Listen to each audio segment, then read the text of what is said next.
When the royal entourage crossed the gates of Winterfell, the North bowed to the presence of King Robert Baratheon. Smiles were exchanged, memories evoked, and the reunion between old friends felt warmed by nostalgia. The royal entourage also brought along members of House Lannister, as well as the Queen and the princes. While Tyrion drank heavily and slept with Roxy in the brothel, Robert and Ned spent the day laughing and reminiscing about old stories. But something, early on during the first few days at Winterfell, caught the king's attention. A quiet young man with an intense gaze and black hair. Recognizing a certain familiarity he couldn't quite place, Robert began to draw closer to Jon. The king claimed it was mere curiosity, but there was something more he had noticed. "He has her eyes, Ned. Lyanna was like that. Quiet, steadfast, like him," Robert said one afternoon as he drank in front of the fireplace. Ned pressed his lips together. "You see her wherever you want, Robert. But Jon is just a bastard. And since he has my blood, which is my sister's blood, of course there are similarities." The king ignored his tone. "I want to hunt with him tomorrow. Teach him a bit about boars in real life." Ned hesitated, but consented, as a king's command was absolute. Jon, surprised by the invitation, obeyed with the respect he always had for royalty.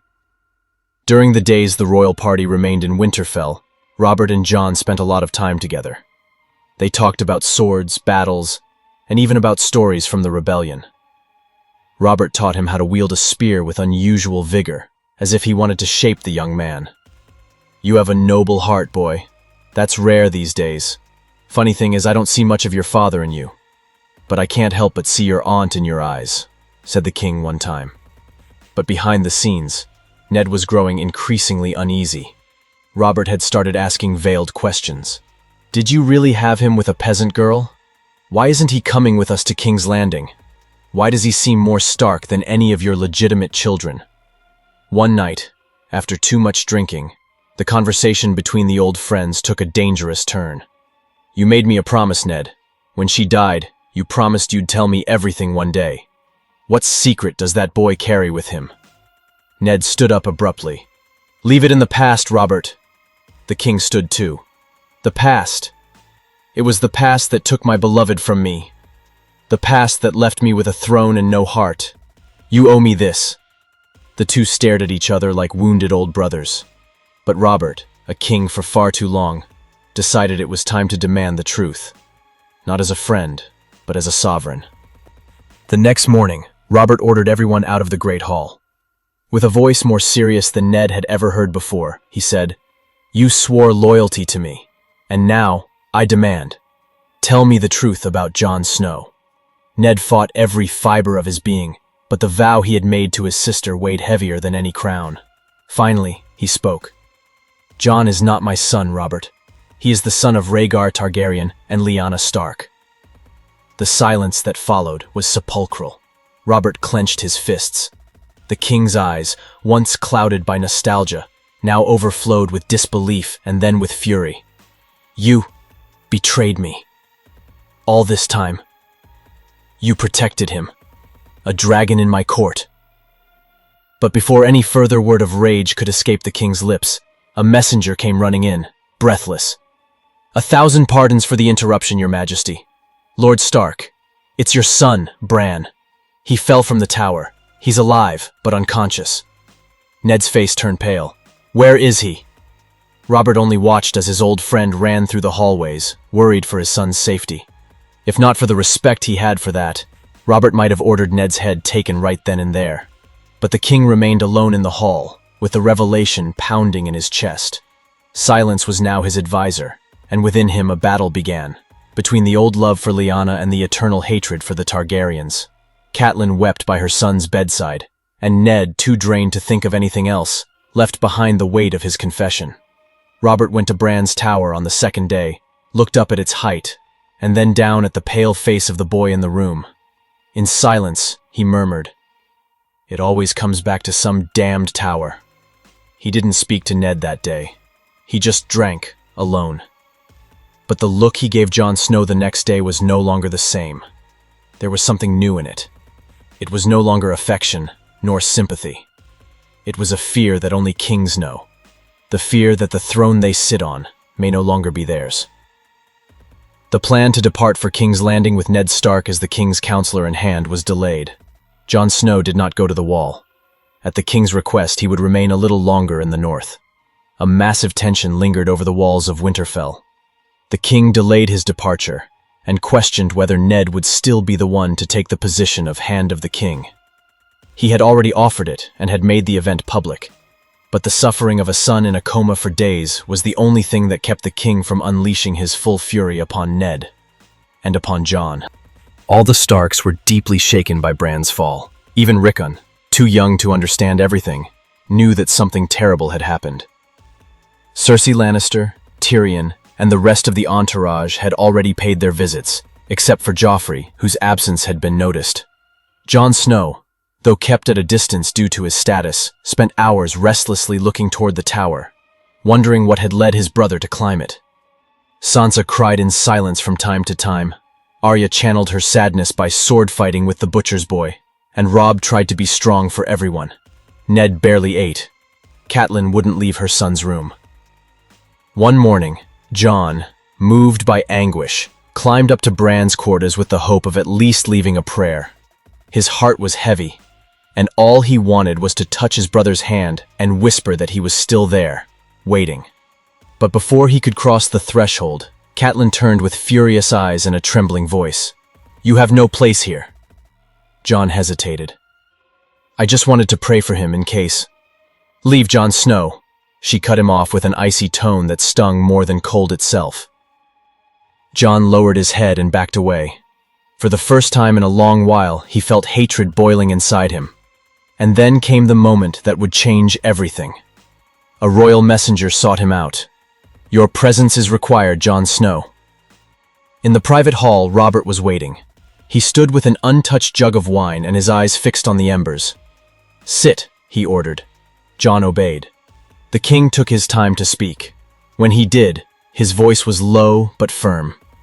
"What do you know about your mother?" Jon swallowed hard. "Nothing, Your Grace. My father promised to tell me when I turned 18. Robert stared at him as if that were a personal offense. 18 years old, Robert repeated with disdain. "And how old are you now? 16? You should already know, you're not a child." Jon merely nodded. The king approached him. "Ned Stark is a good man, but sometimes he's too good for his own good. He made mistakes, and the biggest of them was hiding the truth from both of us." Jon frowned. "What truth?" Robert turned his back and walked to the window. "You're not Ned Stark's son. At least not in the way you think." Jon stood still.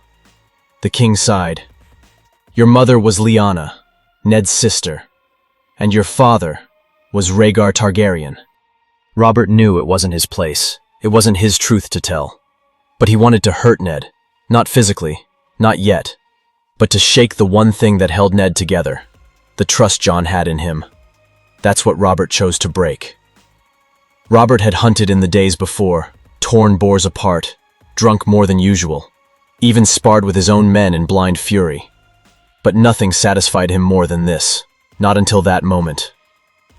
"You're half Stark, half Targaryen, not a bastard, a prince, hidden from me, from the throne."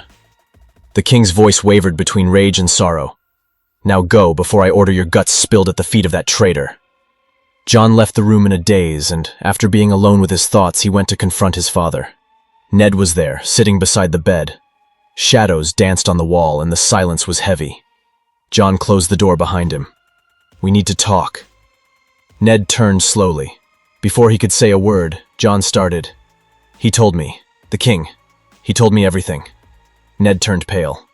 "Jon." But the young man raised his voice.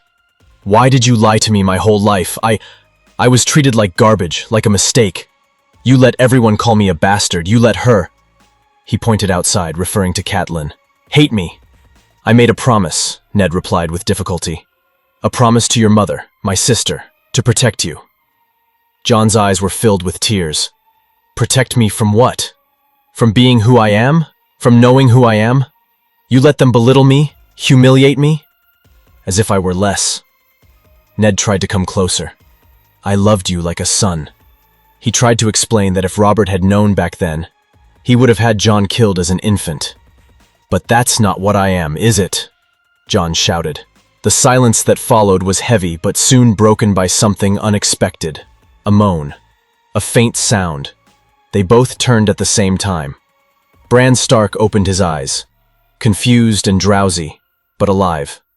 "Bran," Ned whispered, kneeling beside the bed. Jon stood frozen. The moment that split his life in two was interrupted by a miracle. Bran looked at them, not understanding where he was. "Father, Jon," he murmured, his voice weak and dragging. The room filled with suppressed emotion. Ned held his son's hand, tears streaming without control. Jon stepped back, the weight of the truth still crushing his chest. He was overjoyed with his brother's return, but he no longer knew if he could still call him brother. And now, he didn't even know if he still belonged to that family. So he left as the news spread and others came to witness the boy's awakening. Bran woke up in silence, surrounded by anxious faces and eyes heavy with worry. His mind, once clouded by sleep and trauma, now became clear like spring water. When asked what had happened that afternoon at the old tower, he answered without hesitation. He had been pushed. He didn't trip, didn't slip, nor did he lose his balance. Someone had thrown him into the void. Everyone looked at each other in shock. Cersei and Jaime were especially distressed, for they knew that if Bran said what they feared most, there would be no turning back. And so it was.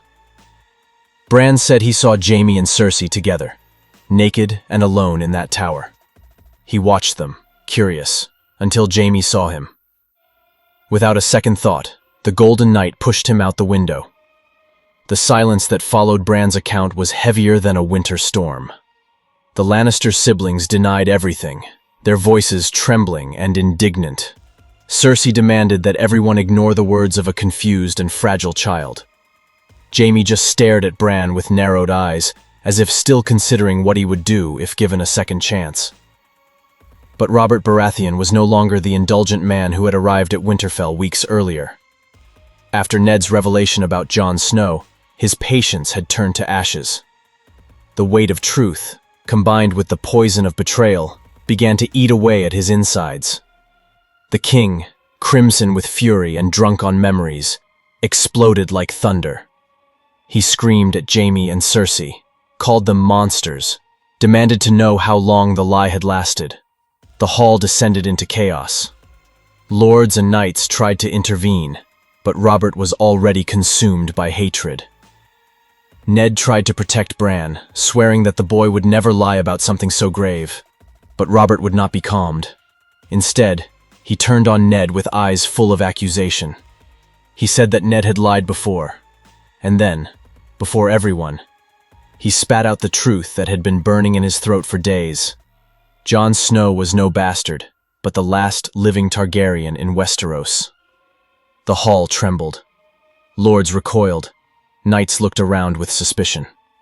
Silence settled once again, now filled with tension and disbelief. Robert then began to observe his own children, one by one. Golden hair, eyes like all other Lannisters, delicate faces, not a single Baratheon trait among them. The memory of the lost son he had with Cersei right after their wedding, a boy with hair as black as coal, returned like a stab. Robert came to his senses. None of those he called his children were truly his. His entire married life had been a farce built on adultery and incest. The king lost control. He shouted immediate arrest orders for Jaime and Cersei, vowing that he himself would carry out their executions. But Robert was no longer the agile warrior of years past. He was bloated, heavy, and slow. Before his guards could act, Jaime moved first. He drew his sword, and, with a precise strike, ran it through the king's belly, who fell to the ground immediately. An atrocious silence filled the room, followed by screams and chaos. Ned Stark ordered his men to subdue Jaime. There was fighting, blood, and resistance, but in the end, both were captured. Jaime, the Kingslayer twice over, now had no escape. Cersei cried, not from sorrow, but from hatred. The news of the king's death, the Lannister incest, and Jon Snow's identity spread like wildfire. The small council was urgently assembled after the news reached King's Landing. The most important lords of Westeros were summoned. The accusations were recounted, the crimes weighed, the testimonies heard. Everyone knew that Robert had named Ned as Hand of the King, and everyone had heard Robert himself publicly declare Jon Snow's true parentage. Cersei's children's illegitimacy was no longer a secret. Everything led to an inevitable decision. The council voted. By right of succession, Stannis Baratheon was next in line for the throne. And to avoid the return of war, there was no opposition from Ned. The realm needed order, and Stannis, with his rigid sense of justice, represented the promise of law and balance. He took the crown without fanfare, but with resolve. His first act as king was to order the execution of Jaime, the Kingslayer, and the exile of Cersei. The Lannisters lost prestige and power. As for Jon Snow, Stannis acknowledged Robert's revelation as legitimate, but saw in him not a threat, but a useful piece. He allowed him to live, as long as he remained at the Wall, where the Targaryen bloodline would be forgotten. Ned accepted this condition with silent sorrow. He knew that his son, or rather, his nephew, would have a different fate, far from court, but safe. Thus the North and the realm escaped another war, though teetering on the edge of new tensions.